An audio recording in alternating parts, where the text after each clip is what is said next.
আগামী 26শে নভেম্বর শুক্র মহারাজ বৃশ্চিক রাশিতে গোচর করছেন, যেখানে মঙ্গল আর সূর্যদেব একসঙ্গে বসে আছে। এতে কুম্ভ লগ্ন রাশির জাতক জাতিকাদের একটা পিকুলিয়ার বা ক্রিটিক্যাল কম্বিনেশন দেখা যাচ্ছে। আমি বলছি আপনাদেরকে, আপনারা নিজের স্পাউসকে বাড়িতে আরেকটু বেশি সময় দিন।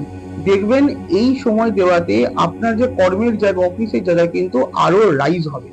এই সময় আপনার একটা ফিলিং আসবে, মনে হবে যে আপনার যাই কাজ করছেন কর্মের জন্য, অফিসের চাপে না, বাড়ির যে কমফর্টটা ওইটা কিন্তু মিসিং হচ্ছে। এটাতে এই সময়টা একটু এরকমই যাবে। নিজের বাড়ির যে বয়োজ্যেষ্ঠ লোকেরা আছেন, কোনো মহিলা সদস্য আছে, আপনার মা আছেন, যারাই আছেন না কেন, তাদের শরীর স্বাস্থ্যের দিকে কিন্তু একটু এক্সট্রা কেয়ারফুল, একটু এক্সট্রা সতর্ক এই সময় কিন্তু হতে আপনাকে হবেই।